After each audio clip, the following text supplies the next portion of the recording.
Welcome to today's historical deep dive into the chilling intersection of boundless ambition and brutal reality. History is often told as a series of triumphs, a march of victorious armies and crowning achievements. But sometimes, the true measure of a man, and the starkest lesson for us watching from the future, comes not in the dazzling light of victory, but in the numbing white of defeat. You stand, or rather, you stumble, in the endless white. The air is a razor blade, slicing through threadbare coats. This is the Beresina River crossing, 1812. Not the grand, sun-drenched parades of Vienna or Milan, but a ragged, starving line of ghosts shuffling through snow that whispers of death. Cannon fire echoes from the pursuing Russians, a constant reminder that the empire you built with blood and audacity is freezing and crumbling around you. The frozen ground is littered with discarded muskets, priceless eagles abandoned for a chance at survival, the sacred symbols of your legions traded for a few more steps. And you see them, the silent, rigid bodies of men who believed in your invincible star, now just part of the frozen landscape. You, Napoleon, are here too, wrapped against the impossible cold, your face grim, etched with the weight of catastrophic miscalculation. You see the desperation, the men fighting each other for a scrap of food, for a place by a meager fire. You hear the chilling crack of ice and the screams as pontoons collapse under the frantic weight of men and horses. A scene that feels less like a strategic withdrawal and more like a desperate scramble out of hell itself. This isn't just a military defeat. It's the unraveling of a dream, the stark frozen consequence of pushing ambition past the edge of reality. A surprising detail often lost in the grand narrative: the sheer, soul-crushing number of men who simply gave up sitting down in the snow, choosing a swift end over the agony of one more step. The Grande Armée, the instrument of your will, is dissolving into the blizzard, leaving behind a trail of frozen horror. The principle being tested here, in this desolate landscape, is brutal. The line between grand vision and self-destructive hubris, drawn in snow and blood. Ask yourself, was this the consequence of strategic brilliance pushed too far, or simply unforgivable hubris? If you love immersive, real storytelling about ambition and downfall, hit like and subscribe. It helps us more than you know. Drop a comment with your favorite Napoleon quote or the moment that shocked you most. Let's begin and change the way you think about history. The wind whips off the sea, carrying the scent of myrtle and rock. You stand on the jagged coast of Corsica, an island simmering with pride and defiance. This is your crucible. You are Napoleon Bonaparte, born to a land wrested from independence by the kingdom you will one day rule. You are a Corsican noble, yet feel the sting of being a provincial boy, speaking French with an accent that marks you always as slightly other. Sent to mainland military schools, first Brienne, then the prestigious École Militaire in Paris, you confront a world of polished boots and inherited privilege. You are the target of jests, the boy with the strange name and threadbare uniform. The isolation becomes a forge. While others chase fleeting pleasures, you burrow into libraries. History is your map, philosophy your compass. You devour Plutarch, Caesar, Frederick the Great, soaking in their strategies, their triumphs, their fatal errors. You read Rousseau, Voltaire, absorbing the revolutionary currents sweeping Europe. This isn't passive learning. It's an active, almost predatory accumulation of knowledge. You spend hours alone, hunched over maps, plotting hypothetical campaigns, moving invisible armies across paper battlefields. The perceived disadvantage of your origins, the isolation, the quiet resentment, these don't break you. They temper you. They fuel an internal furnace, hotter than any external fire. Ambition is not just a desire here. It's a cold, calculated necessity, a way to transcend the limitations others try to place upon you. You realize, with a chilling clarity, that power belongs to those who understand its mechanics, who study its history, who prepare relentlessly in the shadows. You are writing your own destiny, not on parchment, but in the fierce, focused discipline of your mind, sharpening it like the finest steel. This silent, furious preparation, this transformation from ostracized islander to intellectual powerhouse, is the quiet foundation upon which empires are built. Consider this, the boy who didn't fit in, who retreated into books and maps, was crafting the blueprint for dominating a continent. What quiet preparations are happening unseen right now that will shape the future? The smell of siege is thick in the air of Toulon. Salt from the sea mingles with the acrid tang of gunpowder and despair. The French Revolution is clawing for survival, and here, in this vital port city, it faces a humiliating stalemate. Royalist rebels cling to the ramparts, bolstered by the undeniable power of the British fleet anchored in the harbor, their masts like a dark forest on the horizon. The Revolutionary Army, a chaotic, inexperienced mob led by hesitant generals, fumbles outside the city walls, bogged down in indecision. They hurl men and shot at the fortified positions, but the enemy ships control the bay, their guns rendering any landward success temporary, their presence a constant threat. The generals argue, shuffle papers, and achieve nothing. The revolution bleeds time and resources. Then, you emerge from the shadows, a young artillery officer named Napoleon Bonaparte, barely 24. You are unknown, slight of build, dismissed by many, your Corsican accent alien to Parisian ears. But where others see an insurmountable fortress and an unassailable fleet, you see terrain. You see a key. Your eyes, sharp and penetrating, scan the landscape and land on a series of hills, specifically the promontory called La Guillette, crowned by the fort known locally as Little Gibraltar. You realize, with a brutal clarity that slices through the fog of war, that this is the critical point. Not the city walls, not the outer defenses, but the high ground commanding the harbor. Control that promontory, plant your cannons there, and the British fleet, the very lifeline of the Royalist defense, becomes vulnerable. Their position in the bay becomes a death trap. Your plan is simple, daring, almost outrageously obvious once stated. Focus everything on taking La Guillette. Ignore the rest of the siege for a time. Mass the artillery you so expertly command and blast the British ships out of the water. You present this vision to the bumbling generals, facing skepticism, inertia, and outright ridicule. But the situation is desperate, and eventually, your relentless logic, your terrifying certainty prevails. You are given the authority, meager though it initially is, to gather cannons, coordinate fire, and direct the attack on this single crucial point.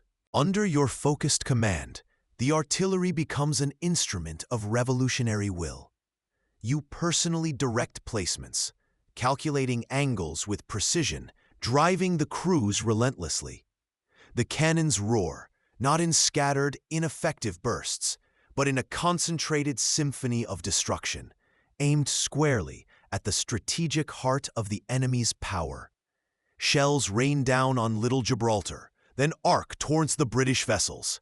The surprise is absolute, the effect devastating. The grand ships of the line, symbols of Britain's global might, are suddenly trapped, exposed, and under fire from an unexpected direction. Admiral Hood is forced to make a desperate choice: stay and be annihilated, or withdraw. He chooses withdrawal, pulling his fleet, taking with him the royalist hopes and many Toulonese citizens who feared revolutionary vengeance. The siege is broken. Toulon falls. The cannons you commanded have spoken with a decisive thunder that echoes throughout France. This obscure officer, you, have achieved what the hesitant generals could not. This is your first taste of significant, undeniable success on a national stage. It is a brutal demonstration of a fundamental truth in leadership. True victory isn't about attacking everywhere at once. It's about identifying the single critical point, focusing overwhelming force upon it, and acting with unflinching determination. It's about seeing past the noise and the chaos to the simple, brutal truth that changes everything. Ask yourself, standing outside your own Toulon, facing your own stalled challenges, are you looking for the obvious solution, the one that maintains the status quo, or the critical one, the strategic high ground that has the power to change everything? You step into the cold, muddy camp, the air thin and sharp with the scent of wood smoke and despair. This is the army of Italy, a tattered assembly of ghosts shivering in threadbare uniforms, unpaid, unfed, forgotten by Paris. The enemy is the mighty Austrian Empire, reinforced by Sardinian allies, their lines stretching like an iron vice across the Alpine passes. The task before you seems less like a command and more like a cruel joke. Take this rabble and challenge an empire. But within you, a spark ignites, a defiance that refuses to acknowledge the odds. You survey the weary faces, the empty bellies, and you see not defeat, but potential. Your first move isn't a grand strategic pronouncement, but a stark, electrifying address. You promise them not comfort, but glory, not safety, but plunder in the rich plains of Italy. Not survival, but immortality through victory. It's a gamble, appealing to ambition and greed when they hunger for bread, but it lands like a thunderclap. You don't stand behind lines. You ride among them, sharing the biting wind, the meager rations. You are relentless, not just in marching them forward, but in pursuing the enemy. You understand speed is a weapon. You don't engage the Austrian army as a single monolithic entity. Instead, you race your columns between their scattered forces, isolating divisions, falling upon them with overwhelming local superiority. It's a brutal, high-stakes game of chess played at breakneck speed, the board shifting beneath your feet. At Lodi, you cross a bridge under murderous fire, placing yourself at the point of greatest danger, rallying your men by example. At Arcola, you are nearly swept away in a swampy charge, saved by your own grenadiers. At Rivoli, you pull off an astonishing feat of tactical maneuver, shifting troops rapidly to crush separate Austrian columns attacking simultaneously. Victory after victory, improbable and stunning, carves your legend not just in Paris, but in the hearts of these soldiers.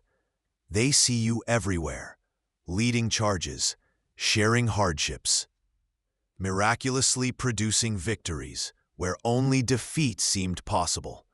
It is here, in the dirt and blood of Italy, that they begin to call you Le Petit Caporal, the Little Corporal.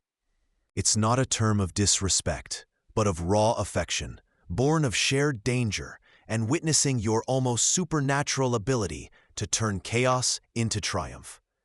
It is a surprising detail, perhaps, that this formal, ambitious man earned his most enduring nickname from the rank and file, a testament to a bond forged in the crucible of war.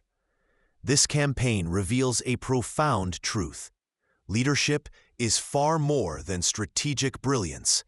It is the ability to inspire unwavering loyalty, to make men believe in the impossible, not through rhetoric alone, but by sharing the danger and demonstrating undeniable competence under fire. People don't just follow titles.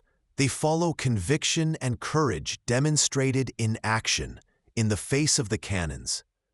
Ask yourself, standing amongst those desperate men, watching this young general risk everything alongside you, would you have followed him? Would you have believed? The lure of the East pulls you. With the continent momentarily quieted, your gaze drifts towards the sands of Egypt. It's more than conquest. It's a pilgrimage. You dream of striking a blow against the British lifeline to India, crippling their economic empire from the south. But more than that, you dream of history, of walking in the legendary footsteps of Alexander the Great, etching your name alongside his in the annals of glorious conquest. It is an ambition, less strategic, perhaps, than mythic. You land with an army of 38,000, a floating city of scholars and artists accompanying your soldiers, a strange blend of enlightenment, ambition, and brute military force. This is no mere military campaign. It is a cultural expedition designed to awe Europe and legitimize your rule through intellectual discovery as much as military might. You face the Mamluks, warriors whose power is rooted in tradition and horsemanship, formidable in their way, but untouched by the brutal, organized efficiency of modern European warfare. The Battle of the Pyramids unfolds. Your squares, disciplined and impenetrable, chew through cavalry charges like grinding gears. It's a stark, brutal display of old meeting new. Before the battle, you utter words that will echo through time. Soldiers, from the heights of these pyramids, 40 centuries look down upon you. It is pure theater, calculated to inspire, linking their brutal present to a vast, ancient past you seek to claim. You crush the Mamluks. Cairo falls. The land of pharaohs is yours. Or so it seems. You dine on history, believing you command time itself. Yet ambition, unmoored from practicality, can be a cruel master. While you consolidate your hold on land, the true power of the sea remains in the hands of the British. Admiral Horatio Nelson, a man whose strategic genius rivals your own, hunts your fleet. At the Battle of the Nile, Aboukir Bay becomes the tomb of your navy. Nelson, through daring tactics and sheer tenacity, annihilates your ships, trapping your army in a conquered land thousands of miles from home. The lifeline to France is severed. The audacious gamble suddenly feels less like destiny and more like a cage. The Syrian campaign becomes a grim, costly slog. The siege of Acre, a small, stubborn port city, defies your every effort. Disease, particularly the bubonic plague, tears through your ranks. Your dream of marching towards India, igniting rebellions, and carving a new empire from the east dissolves into sand and sickness. You are forced to retreat, the glorious advance turning into a bitter march back towards Cairo, leaving behind dead soldiers and failed ambitions. This whole enterprise, born of grand visions and a touch of historical cosplay, becomes a strategic dead end. You've traded vital resources and thousands of lives for control of a distant land you cannot easily hold or supply. It is ambition reaching beyond grasp, ignoring the fundamental reality of British naval supremacy. The pursuit of mythical glory, of imitating Alexander, becomes a costly distraction from the hard realities of global power dynamics. Upon your return to France, slipping away from your stranded army, a detail conveniently omitted in propaganda, you spin the narrative, emphasizing the victories, downplaying the naval disaster and the Syrian retreat. Egypt is presented not as a strategic failure, but a glorious, albeit temporary, conquest. The truth is molded to fit the needs of your image, a dangerous precedent in your relationship with reality. Here is the stark insight: ambition that ignores practical constraints, that dreams in mythic terms while neglecting logistical nightmares and potential countermoves, risks stranding itself utterly. Glory sought purely for its own incandescent light can blind you, becoming a costly distraction from the necessary, often mundane, work of truly building power. Look at this moment, this grand Eastern adventure turned sour. Was your reach exceeding your grasp, Napoleon? Or were you so caught up in the grandeur of the dream that you ceased calculating the risks as carefully as you planned the battles?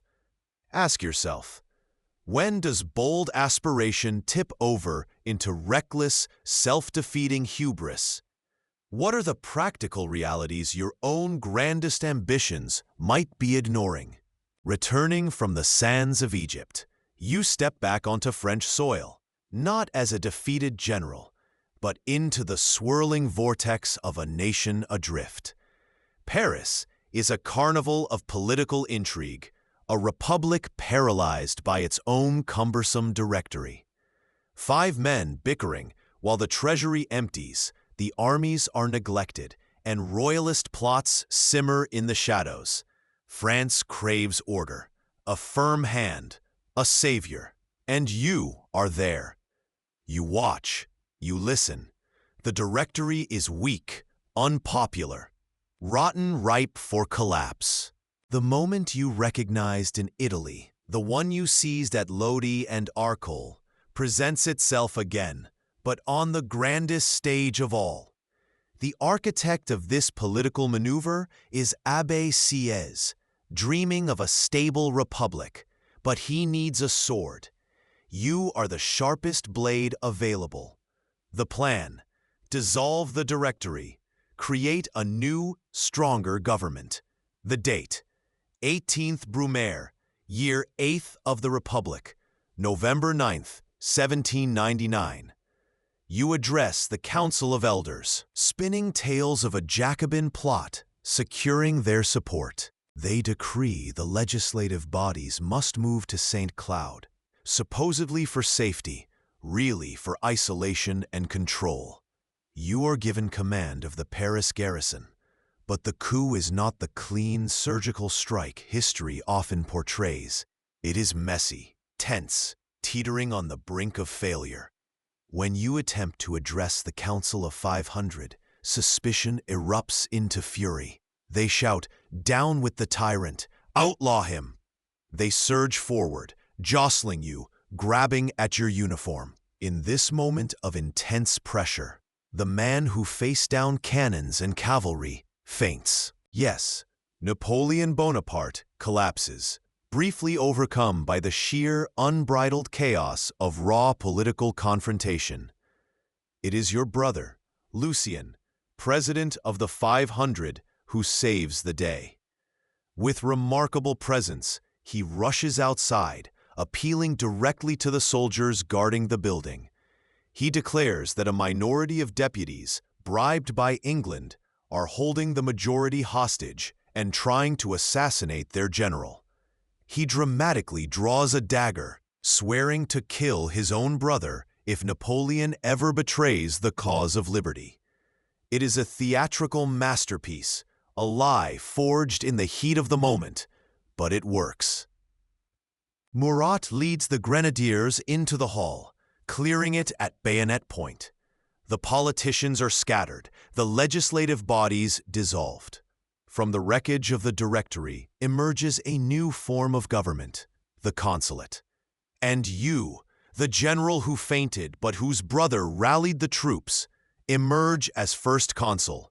You are one of three technically, but everyone understands who holds the reins. The soldiers who cheered you in Italy now cheer you in Paris, seeing their hero bringing order. The politicians, exhausted by a decade of revolution and instability, accept the strongman who promises stability, prosperity, and glory. This transition from military commander to political sovereign is breathtaking in its audacity and speed. You didn't just seize power. You navigated a political minefield, stumbled, were saved by your allies, and emerged with everything. Ask yourself, was this moment proof of genius, or did sheer luck and the quick thinking of others pave the way? What does it say about power in a fractured state when a man who projects strength can step into the void, even if his nerves fail him for a moment? This was not just opportunity knocking. It was kicking the door down with allies holding the frame steady.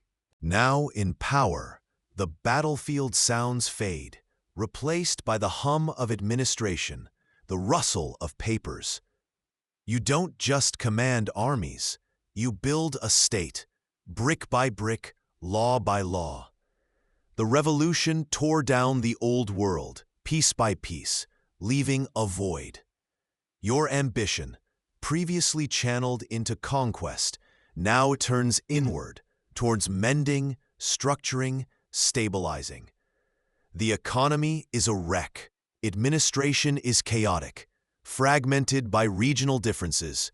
You centralize everything, pulling the reins tighter, creating a single, powerful engine of state. And then there is the church, a power rivaling the state for centuries, now fractured, alienated by revolutionary fervor. You see not faith, but a tool for unity, for order. The Concordat of 1801 is a cold, calculated agreement. You reconcile with the Catholic Church, bringing a sense of normalcy, pacifying vast swathes of the population who crave spiritual comfort after years of turmoil. It's a pragmatic truce, granting the state control over the appointment of bishops, using religion as a pillar of your new regime. Was this piety, or simply astute politics? Standing there, signing the document, you know the answer lies in the outcome, stability. But the true cornerstone, the enduring monument you erect in this period, isn't a palace or a triumphal arch, it's a book, the Civil Code, later known as the Napoleonic Code. For centuries, France, like much of Europe, was governed by a patchwork of conflicting local laws, customs, and feudal relics. You gather the finest legal minds, locking them away, demanding clarity, uniformity, reason. This systematic body of law standardizes property rights, family law, contracts. It enshrines revolutionary principles like equality before the law, for men at least, and secular control over marriage and divorce, while also reinforcing patriarchal structures and restrictions on labor unions that served your vision of order. It's not perfect, not revolutionary in its social outcomes for everyone, but it is coherent, it's logical, and it works. It spreads through Europe, carried by the bayonets of your armies, adopted and adapted by nations seeking modern efficiency. While your empire of conquest crumbles, this framework, this legal scaffolding, stands. It outlasts the battles, the coronations, the exiles. The insight here is profound, almost ironic. True, lasting power wasn't just about controlling territory or crushing enemies. It was about creating durable systems, institutions, laws that regulate life long after you are gone. Your greatest legacy isn't written in blood on a map, but in the ink of this legal text, in the administrative structures still echoed in France and beyond. Reflection bites. What are you building that will stand, silent and strong, long after your voice is merely an echo in history? The architecture of society, not just its temporary occupation, determines its future. The title of First Consul feels like a temporary cloak, insufficient armor against the swirling currents of politics and the constant gaze of enemies, both foreign and domestic. Your ambition, a force of nature, demands more than just power. It demands an ultimate, unchallengeable legitimacy, a stage grand enough for the future you envision. The Republic, it seems, was but a stepping stone, a necessary chaos from which a new order must rise. Your order. You orchestrate the transition with masterful precision. The will of the people is invoked, a plebiscite held, its outcome ensuring that this monumental shift isn't perceived as a coup, but as a popular mandate. The drums beat not just for a change in governance, but for a transformation in the very essence of French identity, moving from citizen to subject under a new kind of imperial sun. This is where the pursuit of security converges violently with the thirst for status. Where the self-made man decides he requires the oldest symbol of inherited power. The setting is Notre Dame Cathedral, ancient stones echoing its centuries of monarchy and faith. The pontiff himself is present, a concession to tradition, a visual olive branch to the deeply Catholic nation. But you are not here for a blessing from above. You are here to declare that your authority springs from a different source. As the imperial crown is presented, a moment of profound historical theater unfolds. You reach out, take the diadem into your own hands, turn and place it firmly upon your own head. Then you crown Josephine as empress. It is a breathtaking gesture, a stark, indelible image broadcast across Europe.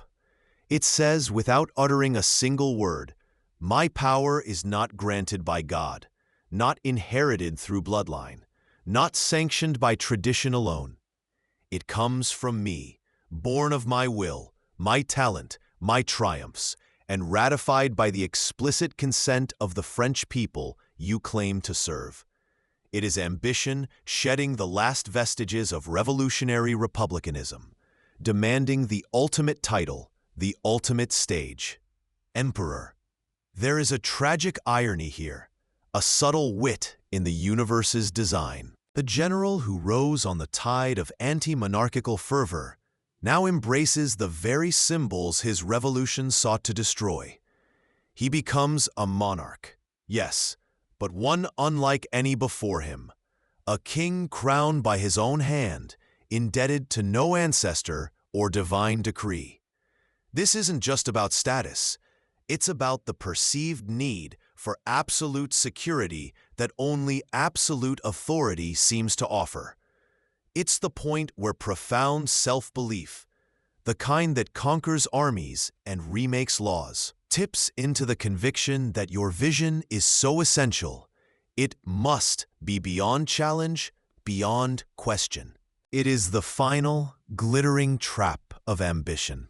Ask yourself, standing in the dim, echoing vastness of Notre Dame, wearing the crown you placed yourself, did you feel invincible?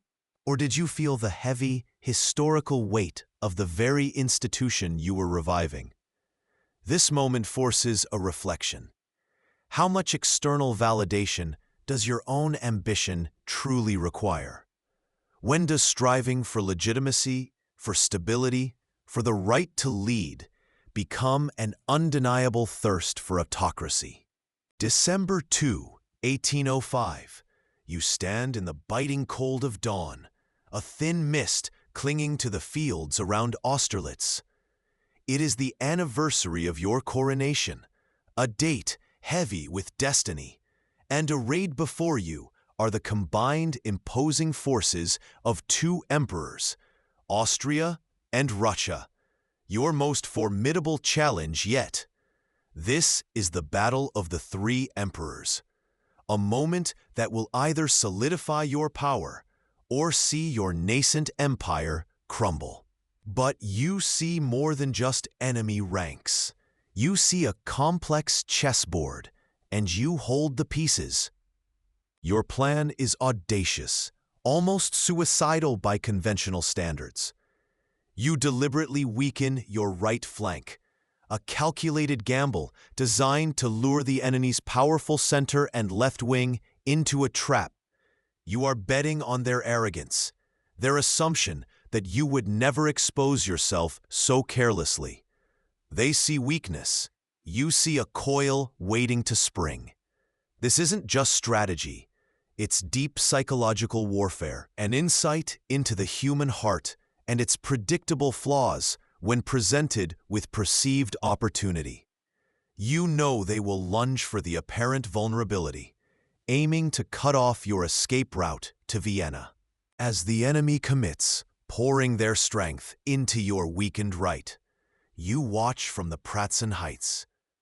This elevated plateau, initially occupied by the Allies, is the true prize. Your hidden troops, meticulously positioned and disciplined, wait below. Then, almost as if ordered by fate itself, the morning fog that had concealed their movement begins to lift, revealing the Allied center stripped bare. It's the moment you've waited for. One sharp blow you commanded. And General Sultz's corps surge up the Pratzen Heights like a perfectly timed tidal wave. The fighting on the heights is desperate, brutal, but swift. Your soldiers, fueled by loyalty and the promise of glory, smash through the exposed enemy lines. The Allied center, the brain and heart of their army, is shattered. Panic ripples through their ranks. Those who had advanced against your right are now cut off, their retreat paths blocked or turned into killing fields. It's a rout, a catastrophic collapse. By afternoon, the sun of Austerlitz shines down on a field littered with broken armies, a testament to a plan executed with terrifying precision. This wasn't just a victory. It was a masterpiece, a symphony of maneuver and deception played out on a grand scale. It confirmed your genius beyond any doubt, shattering the Third Coalition and establishing you definitively as the master of continental Europe. The insight is stark. Strategic brilliance, coupled with a profound understanding of human psychology and perfect execution, can turn insurmountable odds into total triumph.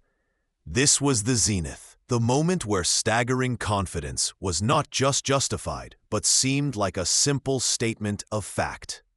What does it feel like to stand at the absolute peak of your power, knowing you didn't just win, but bent reality to your will on the world stage?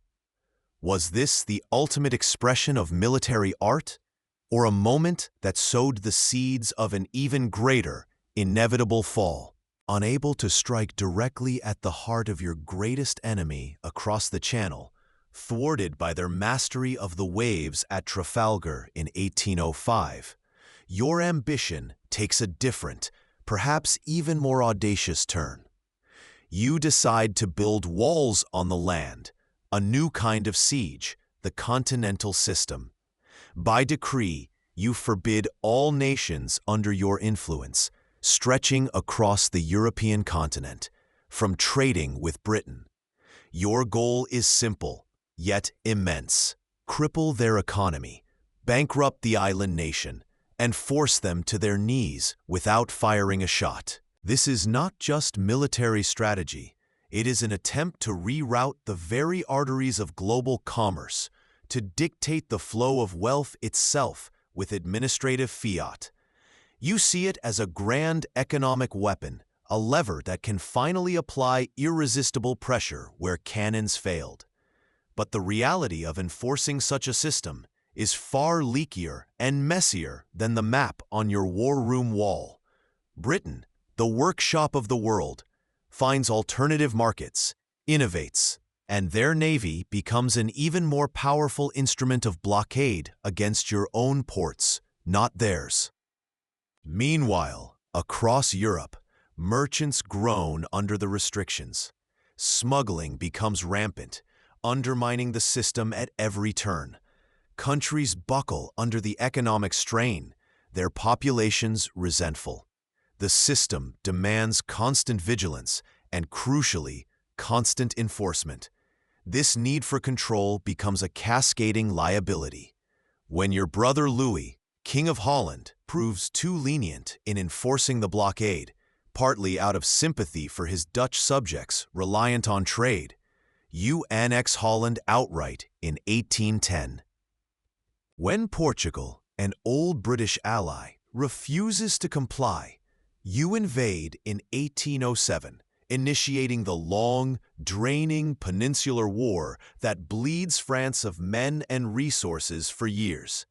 And when Tsar Alexander I of Russia, chafing under the economic hardship and your increasing arrogance, eventually reopens his ports to British trade, it sets the stage for the ultimate fatal gamble of 1812. This grand economic design, born of frustration and expansive ambition, reveals a critical blind spot.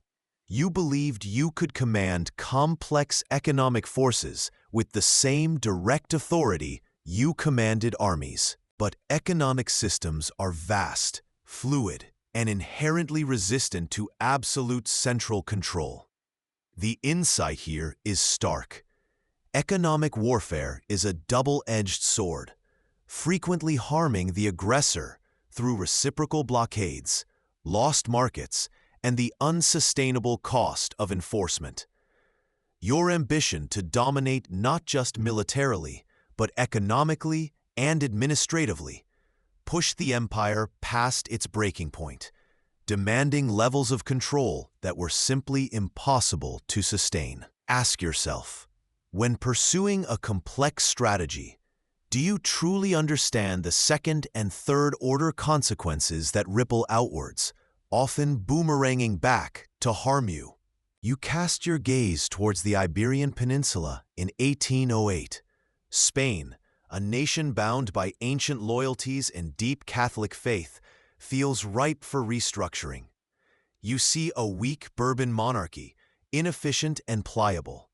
You envision a swift intervention, replacing King Charles IV and his squabbling son Ferdinand with your own brother Joseph.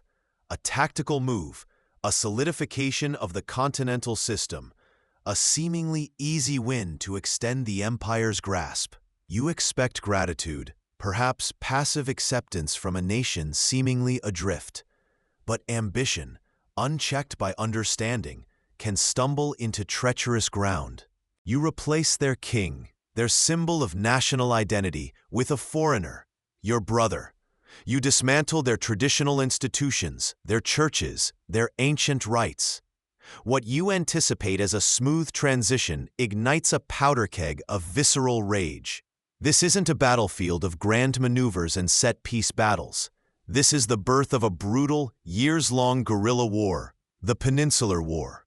Suddenly, the enemy isn't a formal army marching in formation. It's the Spanish peasant in the hills, the impassioned priest in the village, the common man armed with a musket or just a pitchfork, fighting ferociously for God, king, the one they chose, and country.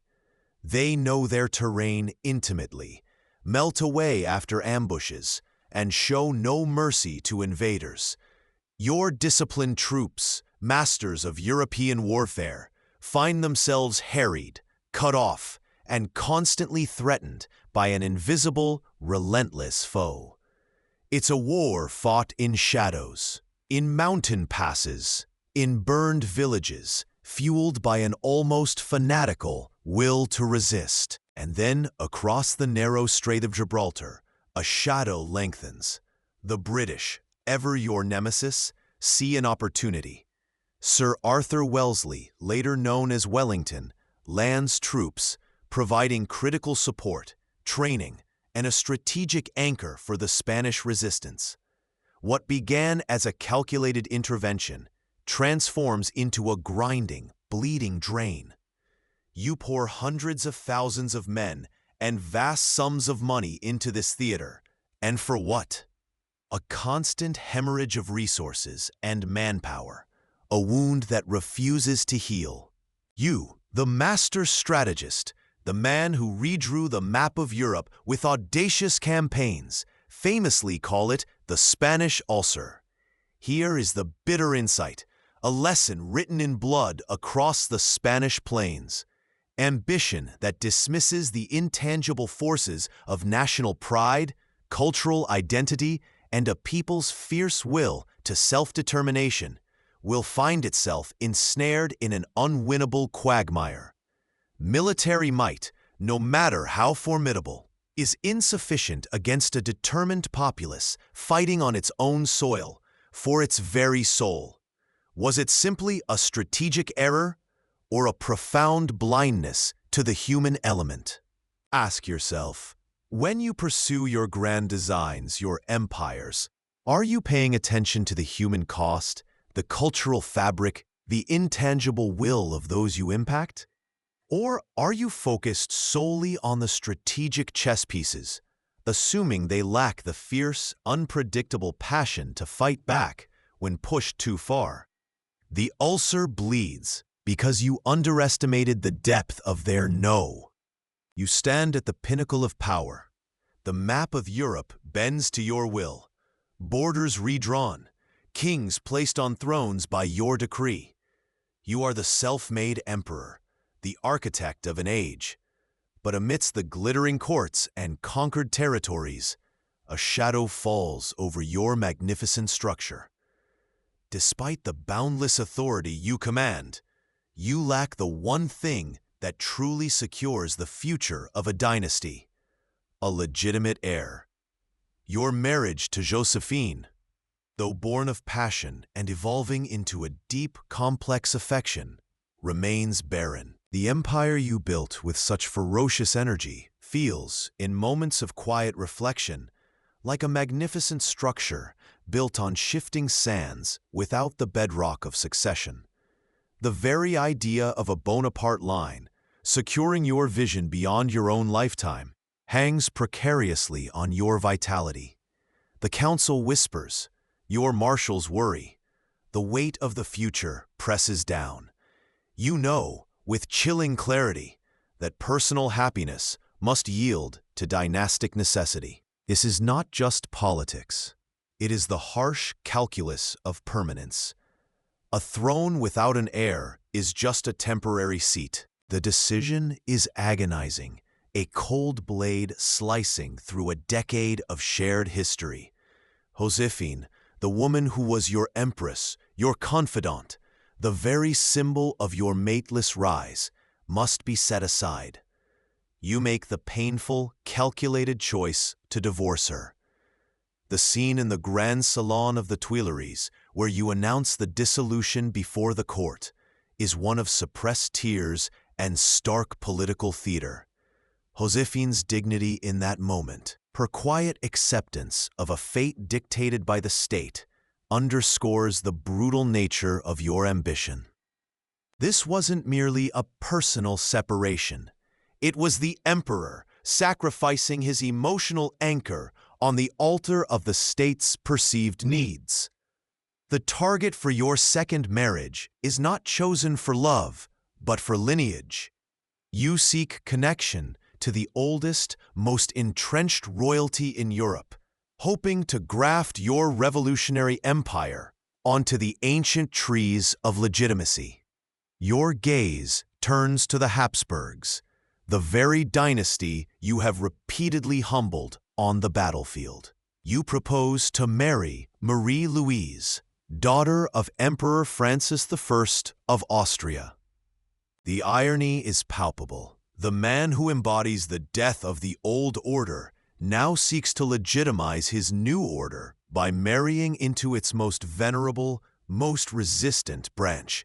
It's a chess move of breathtaking audacity and profound historical contradiction.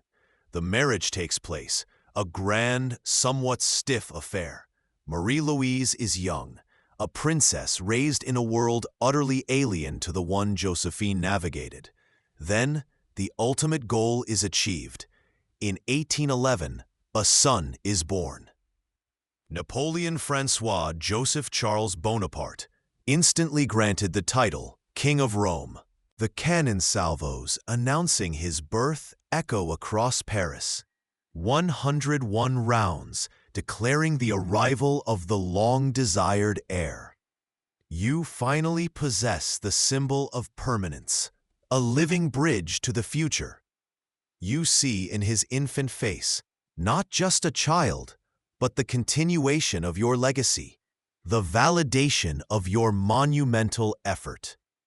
This entire passage is ambition, seeking its most desperate form of security. Not just personal achievement, but the continuation of its essence through lineage. You were trying to force your self-made empire into the mold of ancient royalty, believing that blue blood could provide the stability that military might and administrative genius alone could not guarantee. It was a calculation that broke essential human bonds forged in hardship and triumph. Ask yourself, what are you truly willing to sacrifice today for the sake of tomorrow's perceived security or legacy? Was this pragmatic leadership securing the state, or did it reveal a fundamental insecurity at the heart of your ambition? The need for outside validation from the very world you overthrew. The King of Rome was born, yes, but did this marriage to the old guard truly secure the new? Or did it subtly undermine the revolutionary spirit that fueled your rise? The air grows thin between Paris and St. Petersburg. Your relationship with Tsar Alexander I, once a fragile alliance forged at Tilsit, begins to fray, pulled apart by the relentless demands of the continental system, strangling trade across Europe, and the ever-present tension over Polish territories. A historical wound you have cautiously, perhaps too cautiously, reopened. Reports land on your desk, detailing Russian defiance, Alexander's subtle shifts towards independence, his growing weariness with your dominion. Advisors, seasoned veterans who understand the brutal realities of war in the East, voice their concerns. They speak of vast distances, harsh climates, an enemy that might refuse pitched battles, sacrificing land for time. They whisper warnings that echo the ghosts of past invaders. But the sheer scale of your power whispers louder.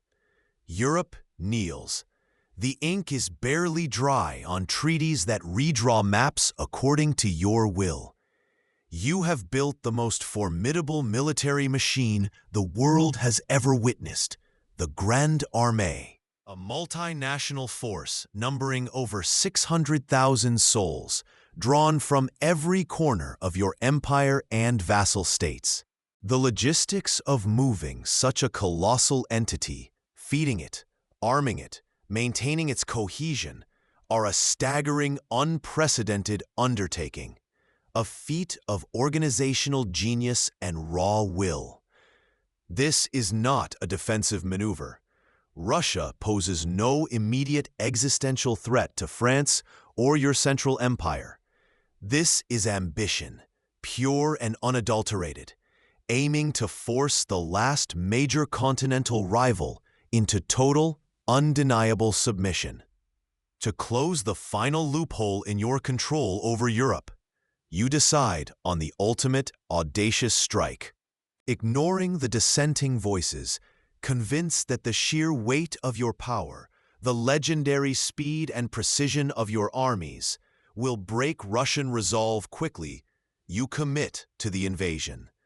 It is a gamble unlike any other you have taken, a direct confrontation with geography and climate as much as with an army. The insight here is stark. At the peak of power, when every success reinforces a belief in one's own invincibility, ambition can become deaf to caution and reason. The momentum of past victories creates a dangerous echo chamber where the only voice that truly matters is your own. The greatest risks are often taken not out of desperation, but when a leader feels most secure, most unstoppable, believing the very laws of nature and strategy bend to their will. It is the tragic irony of ultimate power. The path to undoing can begin when you feel least vulnerable. Ask yourself, when was the last time you truly listened to dissenting opinions, especially when you felt absolutely certain of your path, when the momentum of your own success felt unstoppable? The decision is made. The vast army begins its slow, inevitable march eastwards. You push deep into Russia. The endless plains swallow your grand army, a million boots churning up dust and history. The battles fought to get here, like the brutal clash at Borodino, were victories, yes, but the cost was astronomical, measured in rivers of blood and depleted resources. You stand amidst the aftermath of yet another win, the air thick with smoke and the cries of the wounded, yet the objective, Moscow itself, still looms hundreds of miles distant. Doubt, a rare and unwelcome guest, begins to whisper through the ranks. Is this endless chase worth the price? Finally, in September of 1812, you enter the ancient heart of Russia. You expect ceremony, a delegation offering terms of surrender, the kneeling of a humbled czar. Instead, you are met with an eerie silence. Moscow is a ghost town, largely abandoned. Its inhabitants fled at the order of Governor Rostopchin. The city feels hollow, a beautiful shell waiting for its owner. But the emptiness is a trap. Almost immediately, fires erupt across the city. Not accidental blazes, but deliberate, coordinated acts of destruction. Warehouses filled with supplies ignite. Palaces are consumed by flames. The very infrastructure needed to shelter and feed your army turns to ash before your eyes. It is a scorched earth policy on a monumental scale, a strategic sacrifice by the Russians to deny you any meaningful prize. You occupy ruins. Your army, the largest Europe has ever seen, is uselessly camped among the smoldering remains of a city that refuses to be conquered, even in defeat. You send messengers to Tsar Alexander, expecting him to crack, to sue for peace now that his capital is occupied. But Alexander, miles away in St. Petersburg, refuses even to acknowledge your letters. He knows what you seem unwilling to grasp, that possessing Moscow, when Moscow is a burning wreck and your army is thousands of miles from its supply lines, with no hope of foraging from a hostile, empty countryside, is not a victory. It is a cage. The days turn into weeks. The first biting winds signal the approach of the Russian winter, your true enemy, more formidable than any army. Your vast force, designed for rapid maneuver and living off the land, is isolated, undersupplied, freezing, and achieving absolutely nothing by sitting in a pile of ashes. The strategic emptiness of your achievement is stark and devastating. You took the target, the objective, the prize, and found it had been deliberately poisoned. Here is the chilling insight. Sometimes, achieving the stated objective isn't a victory at all if the cost is ruinous and the enemy refuses to play by your rules. Ambition, fixated solely on reaching the destination on the map, can be blind to the strategic context, missing the fundamental truth that a goal is only valuable if its capture yields tangible advantage. You aimed for Moscow and you got it. But what did you win? Ask yourself, have you ever pursued a goal so fiercely that you fail to consider what winning actually looks like beyond just reaching the finishing line? What happens when the prize you seize turns out to be hollow, or worse, a death trap? Standing in the ruins of Moscow, surrounded by your doomed army, you begin to understand the profound, terrifying difference between capturing a city and conquering an enemy. The snow begins not as a gentle descent, but a cruel, biting swirl. The retreat from Moscow is less a strategic withdrawal and more a slow-motion collapse into a nightmare sculpted from ice and despair. You, Napoleon, watch as the Grand Army, the instrument of your will, begins to unravel before your eyes. This is the long march back, ambition frozen solid. The scenes defy military logic, transforming soldiers into ghosts, discipline into a forgotten word.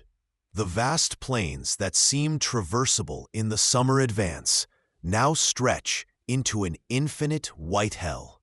Wagons break down, carrying not supplies, but the sick and dying. Horses collapse, their flesh soon scavenged by the starving remnants of your once proud cavalry. Every step west is a step deeper into agony. The early winter, unexpected in its ferocity, bites through threadbare uniforms. Frostbite claims fingers, toes, entire limbs. Men huddle together for warmth, waking to find comrades frozen beside them. The meticulously planned logistics, designed for conquest, prove utterly useless for survival on this scale. Supplies disappear, stolen, abandoned, or simply non-existent in the face of the overwhelming numbers and the hostile environment. Soldiers, once bound by loyalty and fear, now fight each other for scraps of food, for a place near a dying fire. The army dissolves into a desperate, straggling mob. The Cossacks, like vengeful specters, harass your flanks without mercy. They strike, they disappear into the white, leaving behind trails of blood and despair. Disease runs rampant, typhus, dysentery, sweeping through the weakened ranks faster than any enemy cavalry. The horrors endured at the Beresina, crossing the treacherous river under fire and collapsing bridges, were just one desperate, brutal chapter in months of unrelenting suffering. Every day brings new depths of degradation and death. You see men weep, men curse, men simply lie down in the snow, giving up the ghost of hope. The air itself feels weighted with the consequences of your decisions. The strategic vision that led you to Moscow, the belief in your own invincible star, culminates not in triumph, but in this slow, agonizing disintegration. You are the emperor, yes, but your empire is bleeding out across the snow. It becomes chillingly clear this dying mass is not a military force. It is a funeral procession of ambition. And then comes the cold necessity. You cannot rebuild an army from frozen corpses. The power, the state, requires a living head. It is a stark, pragmatic calculation born of ruin. You make the decision to leave this dying organism, to race back to Paris ahead of the news, to raise a new army, to salvage what you can. You travel incognito, a king fleeing his fallen kingdom. It is a personal transformation born of catastrophe, from leading the grand army at its height to abandoning its shattered remnants for the sake of future power. But as you ride away, leaving the sounds of suffering behind, the insight is undeniable, etched in the frozen landscape. The human cost of unchecked ambition is not theoretical. It is paid in the screams of the dying, the silent surrender of the frozen. Leaders, no matter how brilliant their initial vision, bear the ultimate, horrifying responsibility for the catastrophes born of their decisions. The Grand Army, the heart of your power and identity, the tool of your ambition, is gone, replaced by a trail of suffering across a continent. It is a void that can never truly be filled.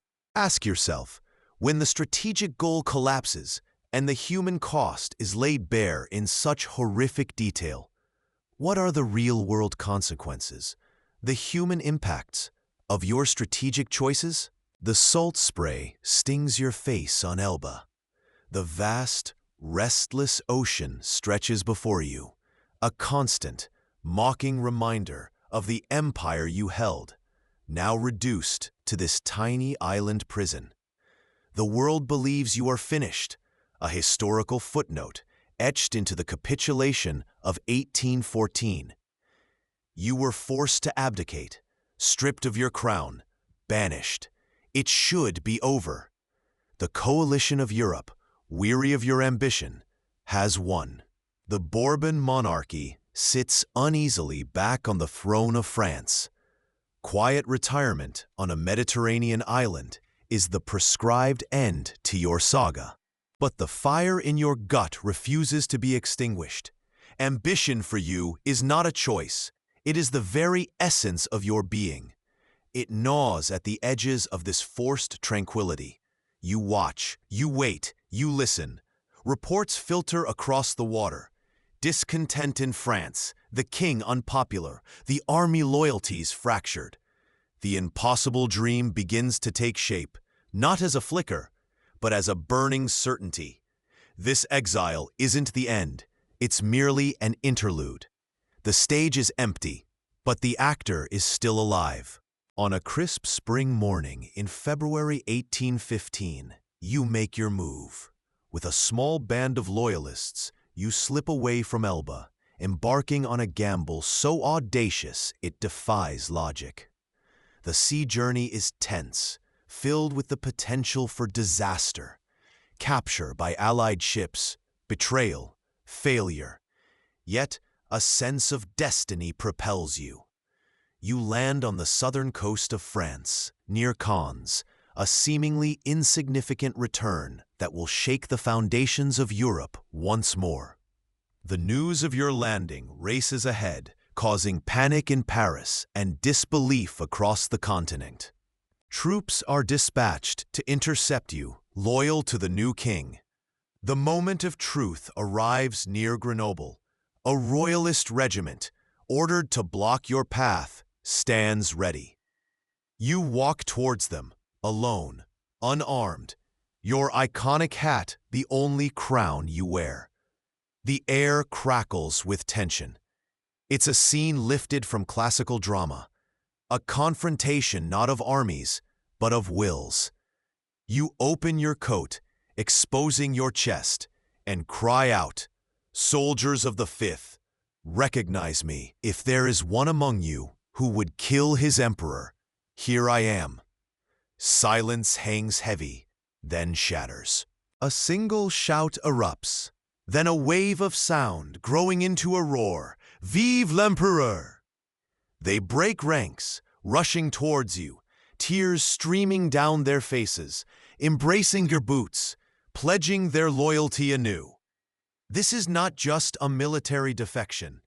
It is a spontaneous combustion of devotion, a testament to a charisma that transcends military hierarchy and political maneuvering. Regiment after regiment sent to stop you melts before your presence, swelling your ranks. It is a bloodless conquest, a march northward to Paris, where the king flees without firing a shot. Within weeks, you are back in the Tuileries Palace, the emperor once more. This astonishing period, known to history as the 100 Days, is perhaps the most vivid demonstration of your unique power. It shows that true leadership isn't solely about titles or armies. It's the magnetic force of personality, the deep, almost mystical connection you forged with your soldiers and a significant portion of the French people. You are the revolution to them, the embodiment of France's glory. They defied logic, defied authority, risked everything, simply because you stood before them. Ask yourself, how many leaders throughout history could command such a visceral, unthinking loyalty? How did he cultivate this power that resided not in the throne, but in the very fabric of his being? Yet this dazzling return carries within it a profound, tragic irony. While it proves your enduring hold on France, it simultaneously confirms Europe's deepest fears. Your refusal to accept defeat, your boundless ambition, slams the door shut on any hope of lasting peace. The crowned heads of Europe, gathered at Vienna to redraw the map after your final defeat, are appalled and terrified. They immediately declare you an outlaw, an enemy of peace, and begin raising armies. Your ambition, while securing your immediate return, ensures another, final, and devastating conflict. It forces everyone involved, the soldiers who cheered you, the nation that welcomed you back, onto a path leading directly to the battlefield. The question hangs heavy in the air. When does unwavering persistence cease to be admirable resilience and become a dangerous, self-destructive refusal to accept the harsh reality of the world? What price do you pay, and force others to pay, for chasing an impossible dream? You stand on the deck of a ship, miles from any shore, after Waterloo. The gamble failed. June 1815 closes not with triumph, but definitive defeat on the fields of Belgium. Wellington and Blücher shattered the illusion of invincibility, not just of your army, but perhaps of your very will. The empire you forged collapses for good this time, piece by painful piece. Exile isn't Elban luxury now. It's the crushing isolation of St. Helena, a volcanic speck of rock in the vast, indifferent South Atlantic. Here, power isn't wielded by decree or cavalry charge, but by the restless energy of your mind, trapped within the confines of Longwood House. The great general, the emperor, becomes a prisoner battling boredom and a petty, watchful governor, Sir Hudson Lowe. It's a final, almost pathetic echo of your grand conflicts, a tragic-comic struggle over etiquette, supplies, and the remnants of dignity. Yet, even stripped of armies and crowns, the driving force that propelled you from Corsican obscurity to master of Europe remains. Your ambition, denied external outlets, turns inward, focusing on the ultimate conquest, history itself. You spend your remaining years dictating memoirs, meticulously shaping your narrative, crafting the legend you want the world to remember.